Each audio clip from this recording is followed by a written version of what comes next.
Thank you again. My name is Georgia Haddad, and I am a Government Affairs Senior Manager with the Partnership for Public Service.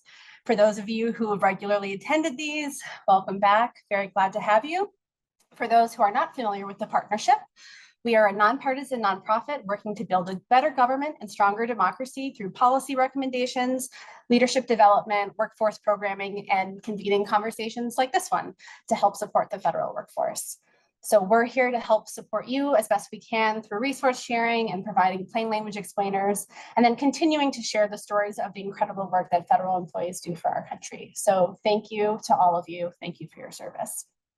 With that said, today's webinar is sponsored in partnership with our friends from Northeastern University's Arlington Campus. So without further ado, I'd like to pass it over to Jamie Miller, the CEO and Regional Dean of Northeastern University's campus in Arlington, Virginia, who will be moderating today's conversation.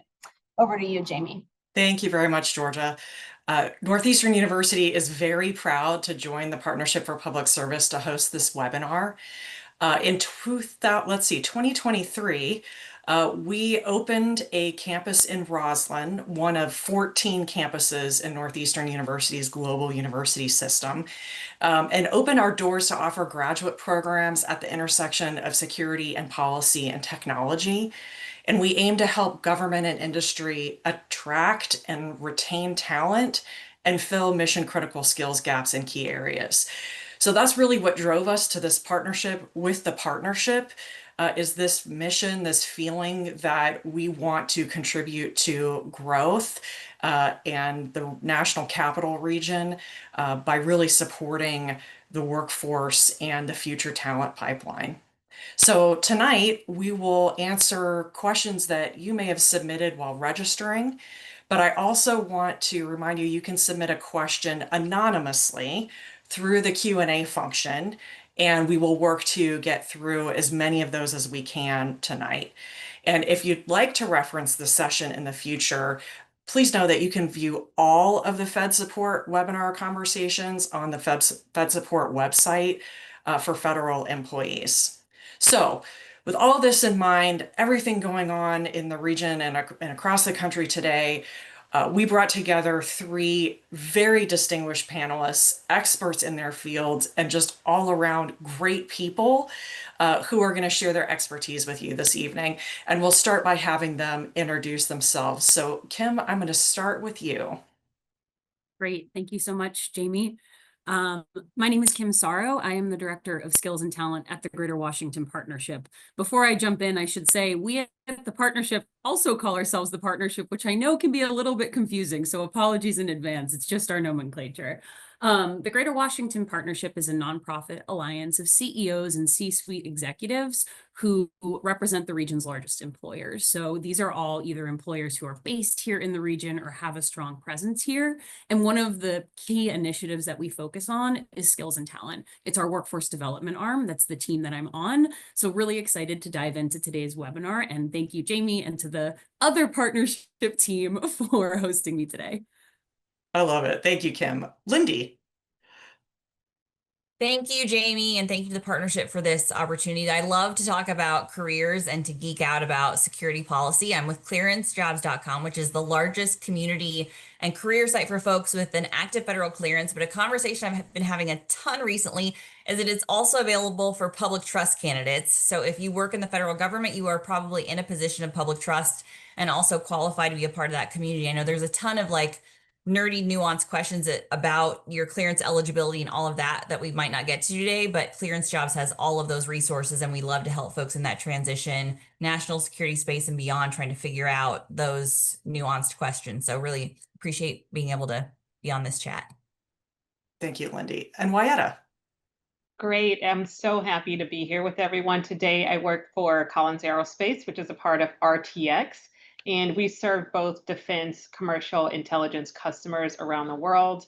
I am so excited to be a part of this panel. I lead human resources for a segment of Collins Aerospace that's power and control. So we power everything on most commercial aircraft and also some military installations. So from nose to tail, as we say. So glad to be here today to talk about one of my topics that I'm passionate about, which is developing the workforce which I am so proud to get to do that with my colleagues every single day. So glad to be here today. Thank you, Wyetta. And also you may hear our colleague Mary, who is joining us from the Partnership for Public Service, who might help facilitate some of the Q&A and is going to help keep us on track tonight. So Mary, thank you for joining us as our producer in the background. Our goal for tonight, we want participants to walk away with an increased understanding of the current job market, how to convey the value of a federal background when looking at new roles, and really how to translate your expertise, your experience that you have lived in prior roles to that future job that you might be going after. So we may have a focus on the National Capital Region with some of the data and the things that we're going to refer to, but a lot of it is applicable at the national level, not just at this region. So starting out first, I want to direct two questions to all of the panelists. So I know many former feds or those who are still in their roles and they're thinking about a potential change are probably feeling uneasiness, anxiety about entering the job market. What can people do now? What can they be thinking about to help prepare themselves either on a personal or an emotional level? Wyetta, I'm going to start with you and then go to Lindy and then Kim. Great. Thanks so much, Jamie. I would say this is something that we should always be thinking about, certainly when it comes to transitions that may come about during our careers. So I would say from a preparation standpoint, I always start with know yourself. Use it as a time to refresh yourself on your background and experiences that you've had over your career. I always talk also about inflection points, lessons that you've learned over your career. Be ready to talk about those things. You know, what makes you you? And I think a lot of those things will certainly help prepare you during times of transition, but also help you to know how you've helped others. What are some of those key, I call them proof points, right, over your career that I've experienced this, and this is how this relates to maybe a new industry that you're looking to go into, how to go into a different position, promotion situation. So always take the opportunity to be prepared. And typically it's around knowing yourself. Some people talk about knowing your brand, having an elevator speech. Those things are critical and important. But I think when you really take a step back, that's some of the things that I see that trip people up is really not studying yourself in that way. So that's one of the things I would say, Jamie, is really around preparation, starting with yourself. Thank you, Wyetta. Lindy. I love this question because like working for a career site for 14 years, people used to always be like, well, I can't be on your site. What if my employer thinks I'm looking for a job? And I'm like, you should always be on a career site. And I'm talking to a ton of federal workers right now who just haven't had that thought in their aperture. And that's why for clearance jobs, we couch it as community, right? I'm always like, you're there for the articles, you know, you're not just looking for a job, but you need to be a part of kind of think about your career as a community. And I feel like, I mean, on this call itself, I mean, we have that. Like, Wyatt, I know you from INSA events and, you know, other things like just the network that you have and cultivating that. And we have so many more options to do that digitally and in person. So that's just my number one takeaway is like, just even if you're far away from thinking that you might want to transition, now I feel like this is kind of a reminder to cultivate your career network, to cultivate it again, digitally and in person, and to continue doing that beyond if you happen to be looking for a position or not. Thank you, Lindy. Kim. Yeah, definitely underline the previous comments. I think what I'll add is just right now in this moment in particular, at the partnership, we talk to our employers a lot to try to understand their hiring needs and to try to understand what they're thinking about in terms of talent development. Technology is shifting a ton and it's shifting on a day-to-day basis. And I think that we are entering a time when everyone is going to need to have some level of tech fluency and tech literacy. And so making sure you're keeping abreast of how technology is changing, keeping tabs on that. I know it can be tricky because, again, we're in a period of really rapid evolution with the rise of generative AI and other technologies, but I think that's really important because that's going to be increasingly important in the workforce of tomorrow. Thank you, Kim. Thinking about trends, maybe it's too early to tell, or maybe we are picking up some patterns. I'd be curious, what you all are observing in the non-federal job market, either in the national capital region or more broadly. And are there some industries that folks should be paying attention to, or direct skill transfer areas from federal backgrounds into the tech sector that you've seen particularly successful? Lindy, I'm going to start with you, and then Wyetta and Kim, you're going to be my closer. Yeah, I mean, we're seeing a lot of growth in the state and local government area already. I think we've seen that across the national capital region. You know, the states are kind of stepping up and saying, hey, we would love some of this talent to get captured there. So I'm seeing that trend line. Just people are still hiring. It takes a lot more homework and research. So we've always said that. That's always been my mantra. If you want to get a job, you really need to research the employer. And now that research piece has gotten a lot more, because the contract market is not necessarily growing at this point, but there are still contract opportunities being awarded. So I say you really kind of have to start following companies that you might be interested in the space, follow contract announcements. We post the DoD contracts every day at Clearance Jobs. And again, another like nerd vibes thing, but like, oh, so-and-so just won a contract. They might be hiring, right? There might be an incumbent there that's going to step in, but and what a time to be alive, because we now have so much AI that you can use. I won't name one because you can pick your favorite, but start creating some prompts around tracking the job market for you. I mean, the issue with federal is it's just so huge. Like, I feel like the diversity of expertise I come across is like the whole spectrum of blue collar to white collar to senior, you know, GS, SES. Depending on where you're at, it's going to look different. There's going to be different trend lines, but create some prompts, some workflows, do the research, because there are different opportunities in different sectors, but it takes more work to chase every opportunity right now. Yeah, I would probably amplify some of what Lindy said, is just really around those adjacent industries, government contracting, obviously, but any of that can spin off into other areas like financial.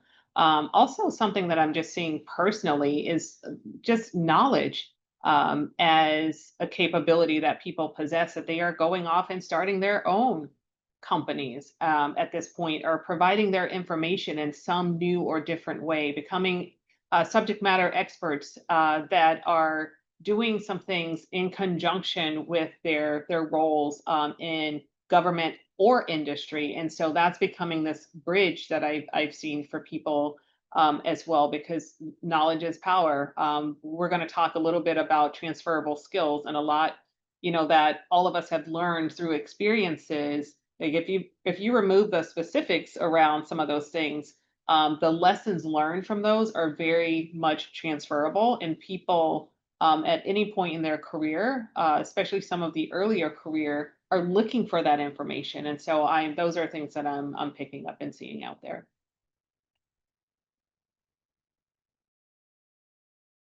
And I'll finish off here. So at the partnership, again, we've been really trying to keep tabs on what's been going on around the region. So I'm going to take a little bit of a step back and just speak really broadly about industries that we think are growing and we think folks should be paying attention to.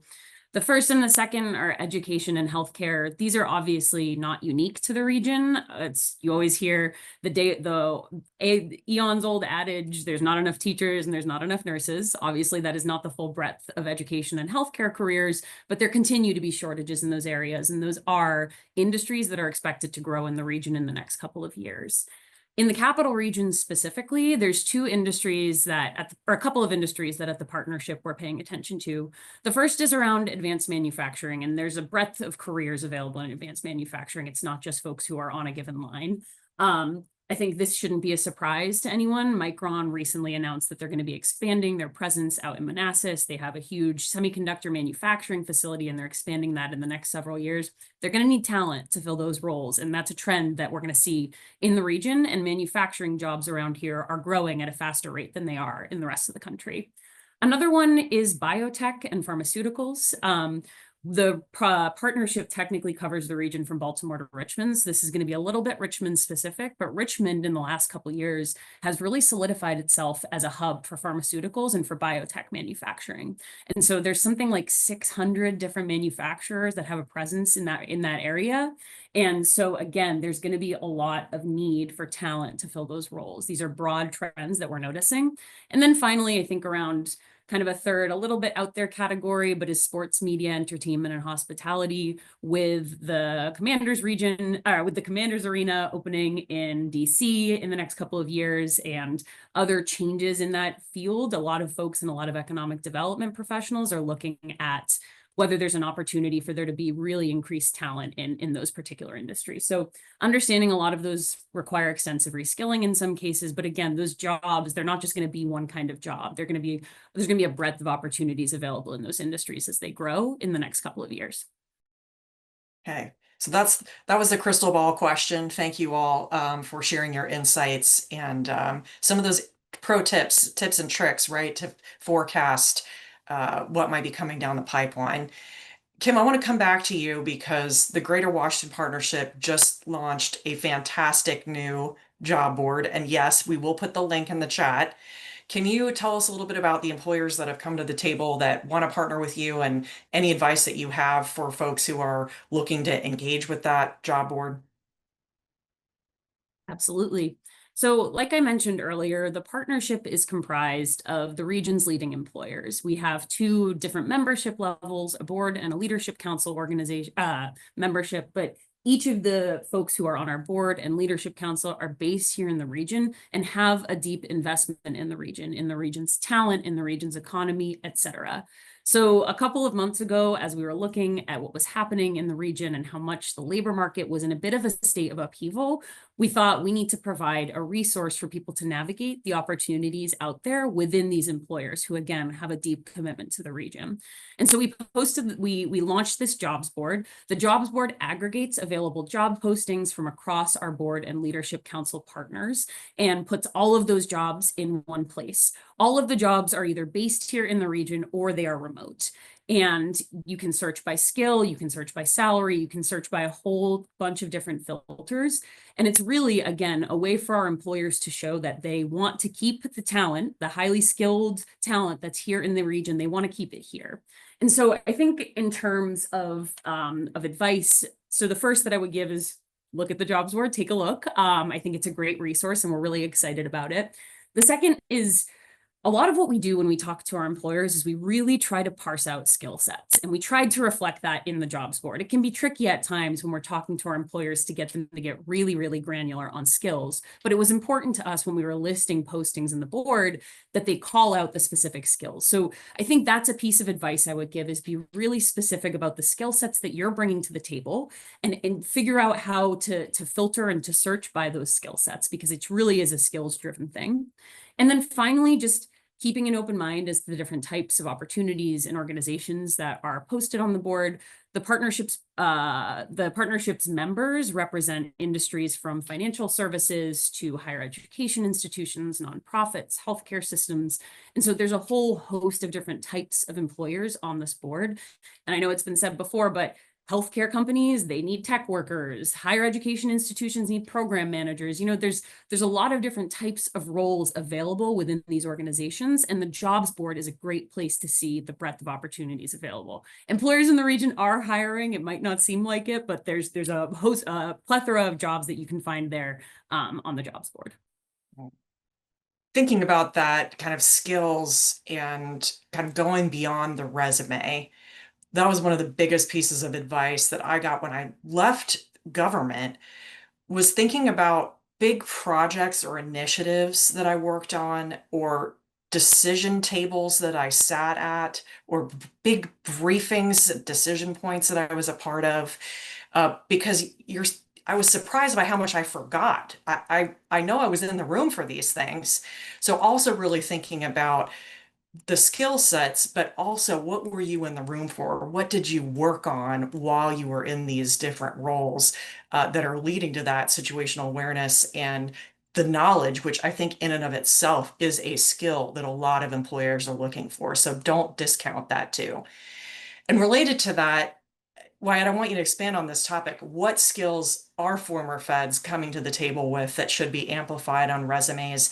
And we had a lot of questions in the chat about, or in the Q&A about, how do I talk about that? How do I communicate skills that might feel too niche or specific to the government? Yeah, and a lot of it is it's just really processing and studying. Like to your point, what did I do? Where was I? What did I contribute to? A few that I may call out, business acumen, right? And so in understanding how did you contribute to the overall mission? And you can translate that into I learned about my organization, industry, department in this way, and talk about those things. So you've learned, so to speak, about your business. Also, competitive intelligence. Even without talking about the specific intelligence, right? Talk about what did you do to use that information and what results or type of results did it produce?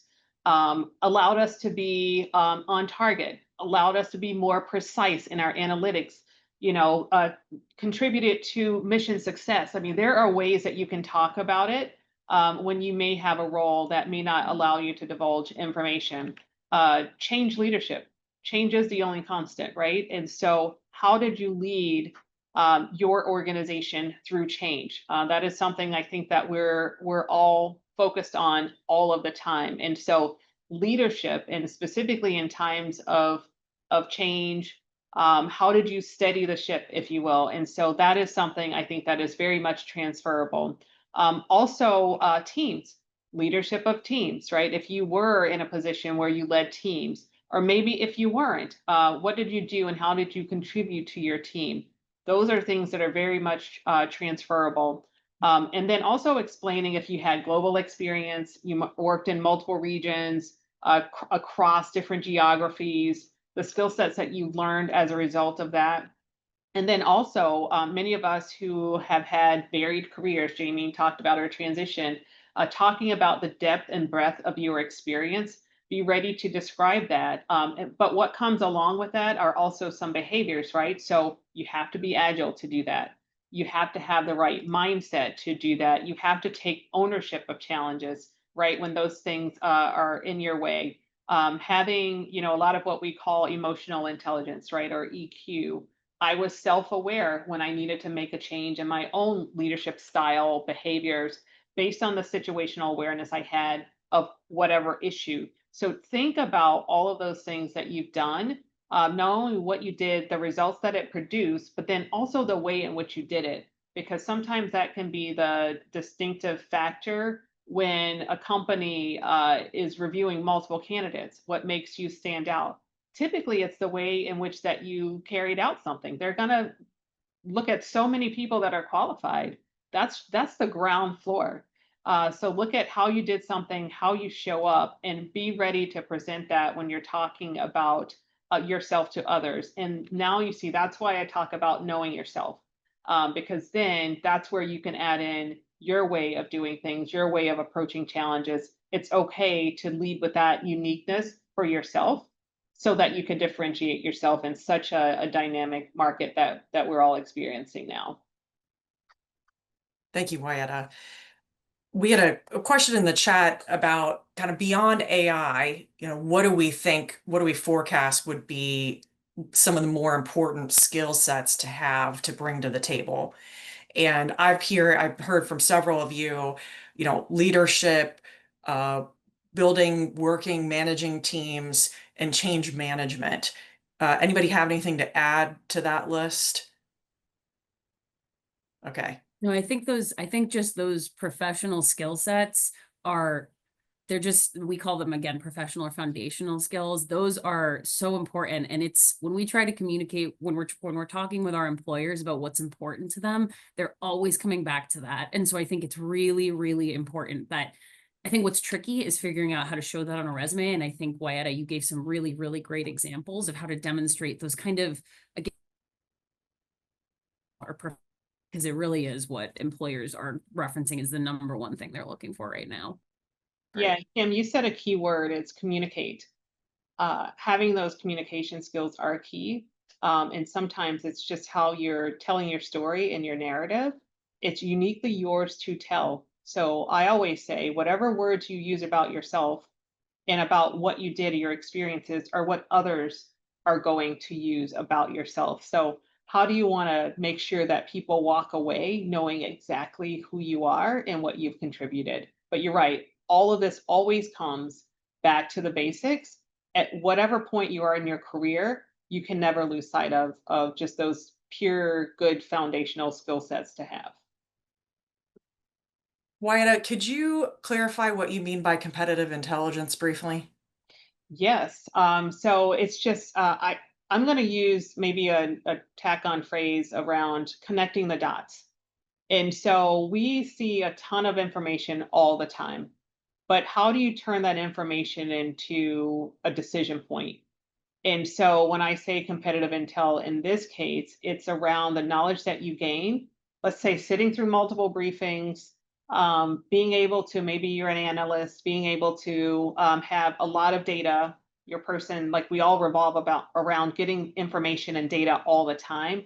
And so I really mean translating that into information that can be used by the organization at its basic form. So being able to connect the dots. And so if you're involved in many different things, let's just say you don't have a speaking role in a different meeting, or you're just there, someone invited you, or maybe you're just on the team, always be thinking about, well, how does this information relate to actually what I do every day? How does it relate to what I need to go do? Connecting the dots. So taking that piece of information and being able to turn it into knowledge that's usable is what I'm talking about when I mention competitive intel. Fantastic. Thank you for that. Lindy, you know this is coming, and I have a number of questions in Q&A about advice that you might have for people who've worked on classified programs or projects. They might find it difficult to communicate their past accomplishments externally. They may have held public trust versus a different level of security clearance. And what do they need to know about how long some of those might be active, and can they rely on them during the job search? So softball question, it's coming at you. But I've loved all of the clearance questions in the Q&A. It just like, I'm like, oh, my people who actually who I feel your pain. So your security clearance will remain current for a period of 2 years. They're trying to change it to 3 years. This is what I talked to Jamie. They gotta increase that length, but for now at least it is 2 years. So that does give you some window to hop back into a cleared position. Use that as a credential. It is one. I've heard several questions about, hey, my background wasn't in this. There is huge upskilling opportunities across folks. If you have a TS-SEI, especially with a poly and some tenacity, there's somebody that's going to find you a job where they need somebody with a TS-SEI with a poly, that even if it's not a perfect match, so especially folks who maybe had kind of niche policy work I found across agencies that required a clearance, but they didn't really do DoD or IC, there's definitely transfer there. I'm a big thing. This is one of my new passion points is the public trust community, just because they have traditionally been underserved. But the good news is there's actually clearance reform efforts to try to create more visibility around that. A big push that they've done with this Trusted Workforce 2.0 movement is to consider the holistic vetted workforce. You are a trusted worker. So even to Wyetta's points about finance and other industries, like they value that credential. Even if public trust doesn't transfer the same way a clearance does, there's not that same reciprocity because it's a determination made by the agency. But it's still, I use it as like it's a trust verification. You've submitted yourself to a background check. Maybe you've had to have drug testing. Like you've given up some things, and that is valued across the commercial sector. And I think there's a lot of organizations and entities that are kind of trying to step up to the plate there. There's a very small niche number of people who have to have their resumes reviewed by the IC. If that's you, I hope you know who you are. If you don't, you can message me, find me on LinkedIn or Clearance Jobs. Several of you already reached out. Hopefully you know, but again, the job market right now is very interesting. So I always say pursue those alumni groups. Like the CIA has several really great alumni communities. Most of the IC 3-letter agencies do. So this is a great time if you find yourself in one of those transition buckets, pull into those alumni communities. They generally have transition resources, which are great. So tap into those. And again, if you need help finding those, reach out to me and I can try to help plug you in. But yeah, take advantage of all of the resources you can, alumni groups, because I do think we'll see some boomerangs back into government service, especially through those alumni communities. So if you're on your way out, get involved now, especially if you want to get back in. Can you also comment on recruiters or recruiting firms and maybe some benefits or maybe what you need to know to work with one?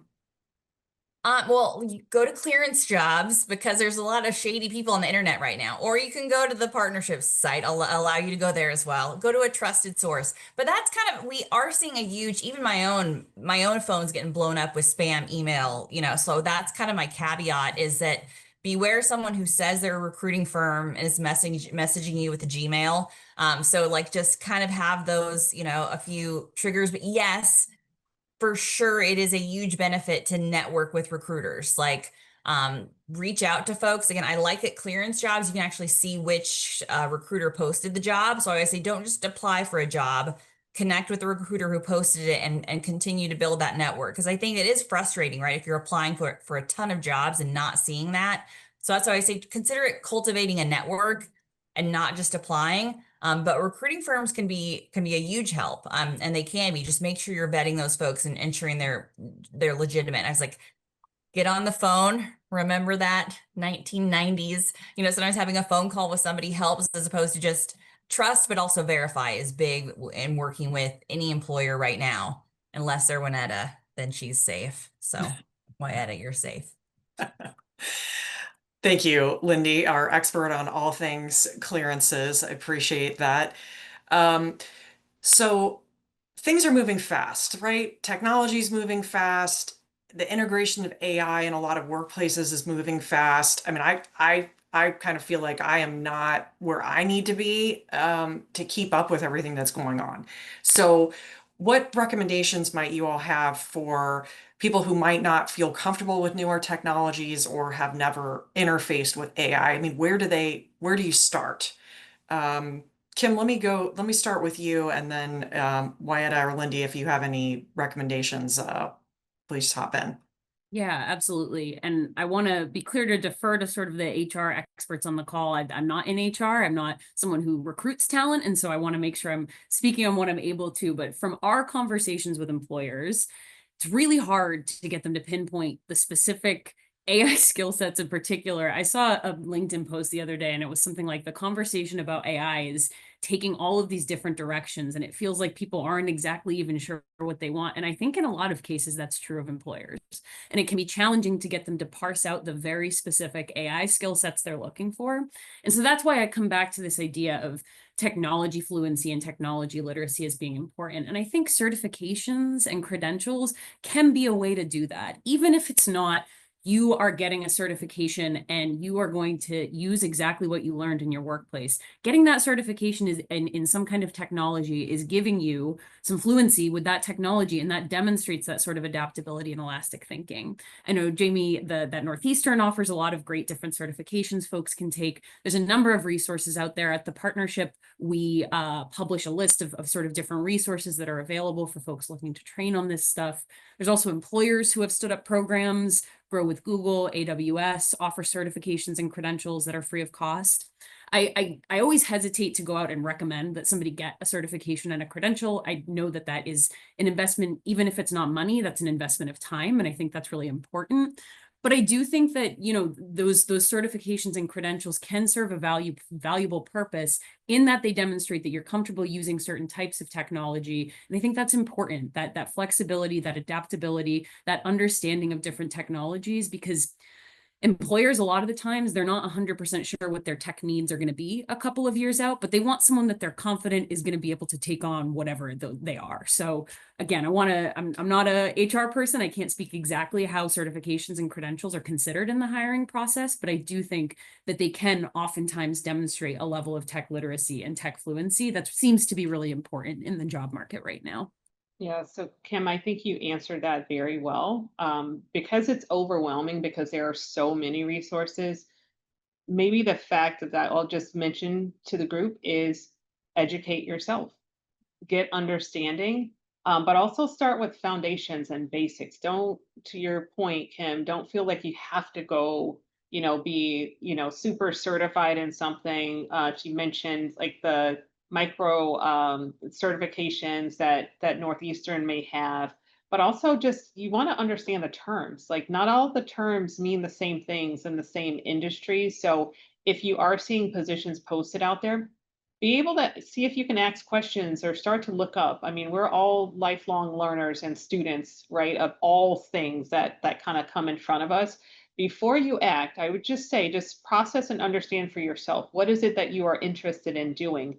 How might some of your skills maybe already translate, maybe some areas of curiosity, and then go research those things, because it is like boiling the ocean out there. There is so much out there. You don't know who or what to trust. So I would just say pace yourself and start small. If you're at that basic level of understanding, go make sure that you have understanding and you can speak at least intelligently about areas that you may be interested in and things that you want to go do, versus just like throwing around like all the buzzwords that we keep hearing, right, around artificial intelligence and how to use it. Also, if there's a way in some instances to test or it out for yourself or play around with it. I know AI isn't just things like ChatGPT, but start to like look into that. You don't even have to log in. I know I don't. And so just start to put your toe in the water and say, oh, let me see what this is about. Maybe I'll read some white papers or articles before I take a leap or jump in, things of that nature. Just be curious. Related to this topic of AI, we talk about using AI, leveraging AI in your job search, or leveraging AI to draft your cover letter or your resume or to translate skills on the one side. And then we know employers are using AI to vet, filter resumes. How are employers looking at people who are using AI to complete their applications? And then on the flip side, they themselves are using AI to do the vetting and the filtering. Wyetta, do you have thoughts about this? And Lindy, you're nodding, so I'm curious if you have a comment. I can't wait to hear Lindy's. I'm just going to caveat to say that these are my own thoughts, not the interactions of my company. I would say back to know yourself.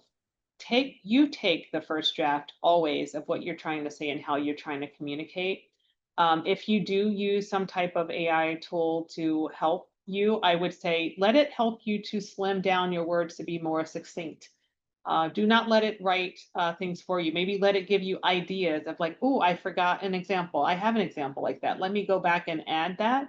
So be very careful. I've just in conversation with other friends, peers, colleagues, friends, they've talked about people misrepresenting themselves, of saying, oh, they were able to do this like great resume or this great LinkedIn page that really didn't represent their skill set. And that person, a friend of mine, said, I saw this person that just worked with us. That person did none of that in the way they could tell. It was just like a slicked up version. It's like they did none of that. And so please be sure that you're representing yourself and your own skills, knowledge, and abilities. But again, use humans as well to say, hey, what do you think my biggest strengths are that I bring? Don't forget the human in the equation. And then you might want to say, okay, I need to get this down to a page or two. That's where you can start to use some of those skills to help you if you're stuck on how to shrink it down to something that's still meaningful. Those are my 2 cents on that topic. Lindy? Oh, this is like a pet peeve topic for me, right? I'm constantly sitting between candidates and employers. That's like my job at clearance jobs. And so it just sort of drives me bananagrams because employers are all like talking about how they need people with AI expertise. So I'm on team person, the chat who put this in there, questioner, I've got you. And then employers are like, well, I can't hire candidates who are using AI like during that, where they've started to vet out candidates and like using eye contact as a filter. I don't know how you're going to hire an engineer with that as a filter, but it is just we are at this inflection point, and that's where I see. So welcome federal workforce to what is just a giant kind of blow up across the hiring system and trying to figure out how this is. And this is where I say again to like earlier in the call, do your homework, because if the recruiter knows who you are and ask that question, like, hey, I plan to use AI in this job. What's an appropriate way for me to use AI in this application process? Are you going to be filtering resumes based on AI? Like, what is your company's? Because every company is kind of coming up with their own flavor for how they address this. And I think for you as a candidate, it's appropriate to ask. And maybe they won't respond or don't know, but this is kind of the brave new territory we're in. And again, employers are all doing this very differently. Candidates are all doing this differently. I think it becomes almost a culture fit question for each employment opportunity you look at. And so you kind of have to look at it that way. I would absolutely be using whatever AI tools you have to help you in the process, but then know what's going to be acceptable or applicable as you go through that interview process onto what they're going to allow you to do once you actually take the job. That would be helpful to know as well. Yeah. Kim, I want to switch gears a little bit and come back to what you said, that people are hiring for jobs in the National Capital Region. And a couple of questions that are popping around, the future of federal funding and the impact on the market in the National Capital Region. Do I have to relocate to be successful in my job hunt? And what is the future of remote work? Can you opine on some of those things and maybe look into your crystal ball on those ones? Yeah, and again, I want to be careful how I'm speaking about this. So the first thing I'll say is that the partnership is actually, this is a quick plug, the partnership is undergoing some work to be able to identify some new industries that we can kind of support as they are burgeoning in the region. Industries like I mentioned earlier, advanced manufacturing, biotech, because the region has a lot of assets and we want to make sure businesses recognize those assets. And again, all the impacts of what's been happening with the federal workforce, maybe there's a point in time where it won't be quite as extreme as it is right now, but it's going to linger, and it's going to linger for the proximate future. And so really trying to future-proof the economy a little bit. And so I think I saw a comment in the chat about, the industries that I mentioned being more blue collar industries. And I think that's a really valid call out. And I also think it's a valid call out to say it would require extensive reskilling and upskilling to be able to transition into those industries. I guess my comment on that would just be, with these industries, there's going to be a breadth of jobs available. There's going to be, again, in advanced manufacturing, it's not people that are just sitting on the line. That's going to require tech workers. That's going to require program and project managers. There's going to be additional opportunities that are associated with these emerging industries. So I try to not have, again, a glass half empty look on this. I think on remote work, I think I will speak anecdotally from a lot of our partner organizations. I think a lot of people recognize that there's a lot of value in remote work, that a lot of organizations function really well when they work remotely, when they have some remote work. That's a company by company decision. And I don't know, I think there was a really big push towards it in the last couple of years for return to office that has slowed recently. I'm not sure exactly what the long-term future of that is. The last thing I'll say, and I shared it so that hopefully it appears in the chat in a moment, Burning Glass Institute recently released an online website called the Credentials of Value Index. This is a super new tool, so I want to be careful in how much we're 100% signing on to it, but this is a tool that's designed, you can look up a credential and can see what the employment results are from people who choose to earn that certification or credential. Super new. But the idea behind this is kind of like what Wyetta was saying, being able to do a little bit of research into career outcomes for particular credentials and certifications. So I would encourage folks to peruse that tool, see if it's useful to you. If there's certifications or credentials you've been eyeing, see what some of the results are. It pulls data from a lot of different sources to be able to track outcomes. And I think it's really important in this period of time that folks just do a lot of research. Thank you for sharing that resource. It's fascinating.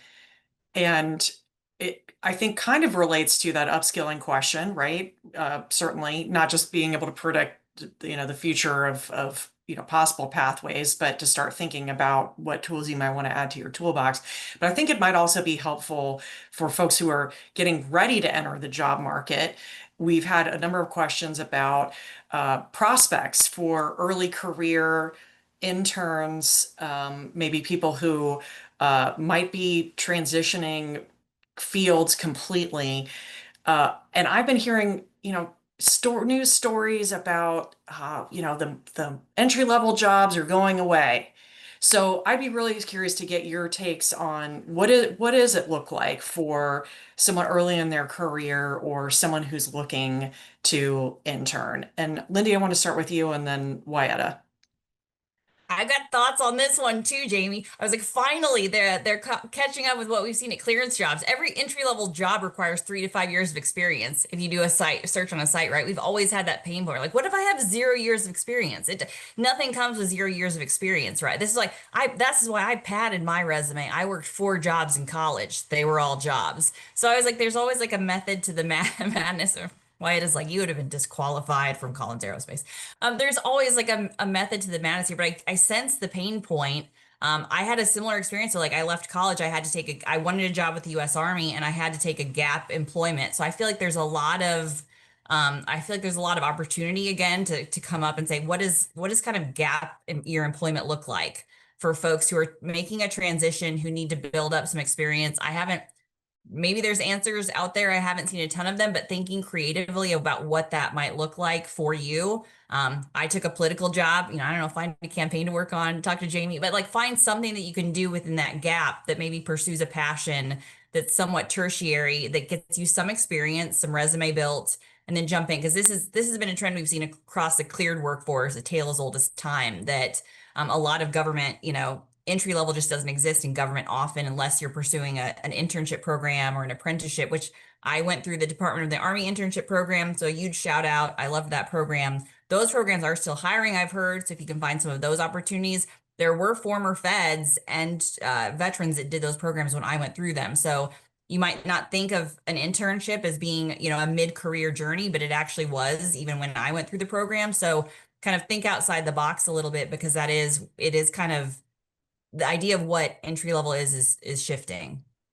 Yeah, I would agree with that. I think your word around being creative, I mean, even myself before I transitioned to the defense sector was in higher education, and I was trying to figure out like, what do I do with my skills and how do I transition? So even while I had a full-time job back at that university, I went to grad school, and through that also even with that full-time job, took a leave of absence, which was allowed by policy, and also secured an internship even at that point. And so back to this notion of always thinking about how can I learn differently, no matter what that looks like. Sometimes it's formal, sometimes it's informal. Please do that. What I found too is that a lot of companies, especially in a different industry, also outside of government, they have leadership development programs. And so you can have some professional experience when you're coming into those things, but those typically provide some type of rotational opportunity where you're going through several different rotations as a type of that. Some of them require moves and some of them don't. And so that way you can learn the company in a relatively short period of time. A lot of them are a couple of years. A lot of the bigger companies have them. And then that way you're also helping your own transition into maybe a new industry, which is exactly what I did. And so after that couple of years, I felt ready to take on any role inside of the company. And after I made that switch in that journey, it's led me to this path. And this is now my 10th role inside of the company. And so just keep learning, keep growing, keep raising your hands for those assignments, both in and outside of your organization. But you have to ask a question, but back to knowing like, what is it that you're looking for? And asking questions of those folks that may have done it and made those career transitions at whatever point. But you're right, you do have to seek out those purely entry level opportunities.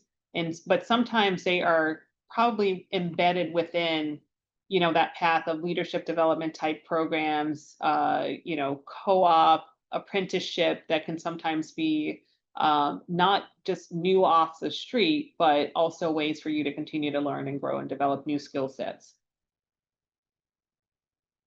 Let's keep going down this path of pivoting. Kim, can you tell us about a time where you had to pivot and kind of how did you get through that? What was your game plan? Yeah, absolutely. So I worked for the early part of my career in education, directly in education. I was a classroom teacher for a couple of years. I did truancy prevention programming, trying to get kids to come to school. And a lot of that has to do with my values and what's important to me. I'm very impact and mission driven. I'm sure a lot of the folks on this call are similar. And so really what my kind of transition point in my career was where I had to make the decision to get a little bit out of the direct engagement types of roles, working directly with students, because I'm very passionate about helping people at that time, very passionate about helping young people. And that seemed to me like the best way to do it.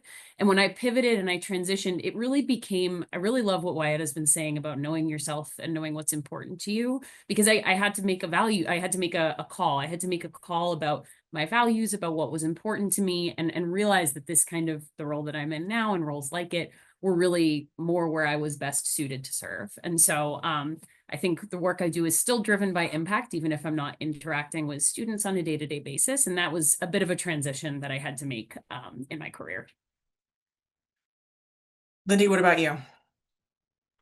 Oh, let's go back to 2009. I was working at the Pentagon. I had a new boss come in. I didn't like that new boss. Canceled my telework, got disgruntled, and I left. I left poorly. Everything I tell people not to do now. I mean, I was pissed. My telework got canceled. I had a career path I thought I was on, and the government was taking a different direction, right? And if the Army decides to take a different direction, you're not on that direction, then you can either suck it up or get out. And I got out. And I was a consultant. I literally put consultant on a business card. Anybody in Washington can do that. It's amazing. So put consultant on a card, started shilling a little bit, found a few opportunities. Clearance Jobs reached out to me, found me on Twitter. I don't even know how that happens. Like, I don't even use Twitter anymore. Twitter's like, yeah. And offered me a job for a job title that I did not feel was all appropriate for me, right? Like, it was just not what I was looking for. I wasn't anticipating it. I tried to talk them out of hiring me several times and they kept coming back. So that's like title of my next book, The Unexpected Career Path, right? So I feel like there's a lot of feds in that situation, right? You might have thought that you were on a certain path. The universe might be putting you on another path right now. So just be willing to open that aperture, take consulting work, take unexpected work. There is a career path for everyone, right? Like I am a glass half full person. There is something out there for you. There are a lot of communities out there to support you. You look at this call, you look at these communities, just be tenacious, be persistent. You will find something. One of the best pieces of advice I got when I left government service was that I could find virtue outside of public service. And that was really my big concern of, what mission was I serving? What was my identity after 15 years in government? I mean, who was I anymore? And that was a big challenge to me to kind of personally overcome. So thinking about finding new community, thinking about where did I want to be? Who did I want to serve? Even though it may not have been in the same sense that I previously had, was hard because it was at the core of my identity. And I really appreciated that advice to go out and find virtue outside of public service. Wyetta. Yeah, I just talked about my pivot from higher education into government, defense, and intelligence industry. And what's interesting, to take a little bit out of Lindy's playbook, I do remember it's like at that time when I was looking for a job in human resources, and I didn't know that that's what I was looking for, but so be it. And I went back to graduate school, but then I didn't have a human resources role when I worked in higher education. I was a manager of people. And so I turned that management of people role into doing things for human beings into the human relations or human resources experience that I had at the time. So it's being creative when the time calls for it, and understanding what you will accept, what you won't accept, what you're looking for, because I didn't think that human resources there at the university at the time was progressive enough. And I said, well, if I transition into this new field, I'm going to do it somewhere where I feel like it's progressive. So through that internship during, that graduate experience, while I was on leave of absence from my real job, That allowed me to kind of see what was possible, the art of the possible. And then 2 additional pieces of advice I got later in my career after I had already made the transition was, whatever decision you make for yourself is the right one, right? And this is when we're all churning, we've got a lot of things in front of us, we don't know which direction to go. Your choice is the right one. And then the other piece of advice that's really good is not every opportunity is the right one. And so sometimes when you're, just looking to say, oh, I just want to do something else, or I want to jump, or I want to do this, or I want to do that, it may not be right. And it's okay for you to say no in a way that doesn't burn a bridge.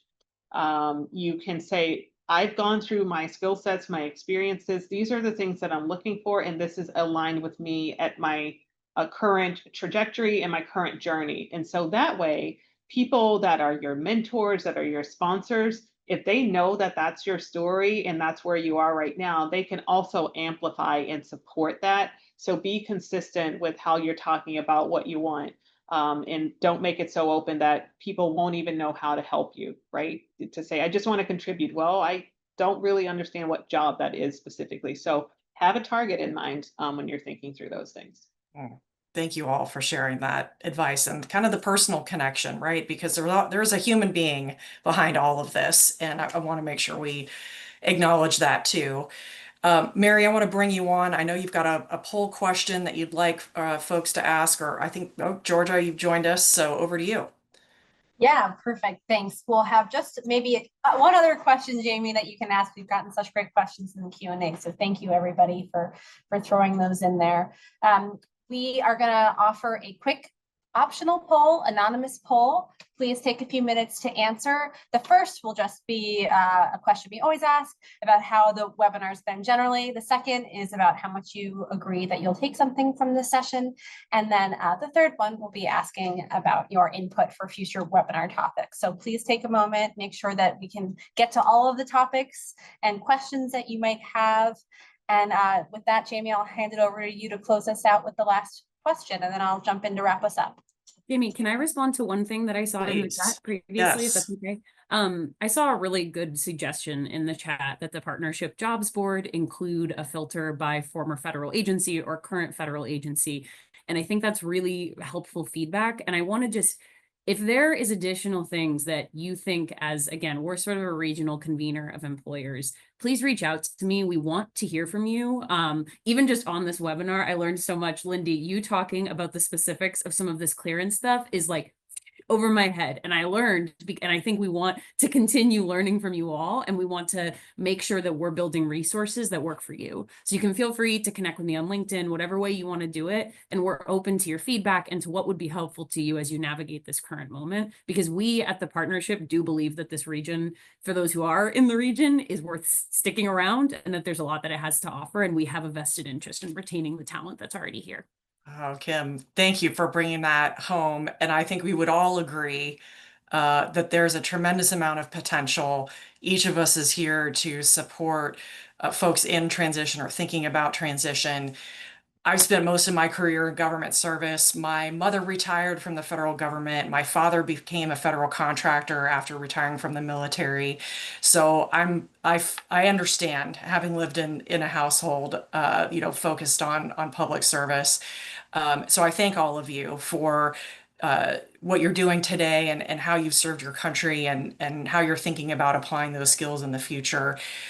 We mentioned the chat. We're going to send out that link to that AI Essentials badge. And I also wanted to mention that I'm very proud that Northeastern is also offering federal employees and contractors and military personnel in transition are looking to upskill a 25% tuition scholarship that might be stackable up to 50%. So please get in touch with me on LinkedIn or reach out to us on arlington.northeastern.edu for more information. And Georgia, Mary, I'll turn it back over to you. Thank you so much. Really appreciate everything you've all shared. And thank you, Mary, for dropping all these links in the chats. As Jamie said, we'll follow up to make sure that you have all of this. I know it can be hard to keep track of in a chat, so we'll make sure to send that to you. And then, of course, don't forget to look at this session that we're in right now. It'll be online on our FedSupport website. You can watch this session, all of our prior webinars on there, and then see what's coming up in the future. And we're taking that input that you're submitting here to make sure that topics are really going to fit your needs. And I just want to thank one more time, Jamie, Northeastern, and our 3 panelists today for your expertise and for sharing your time with us. And thank you to all of our feds. We so appreciate your service. Have a good night, everyone. Thank you. Good night.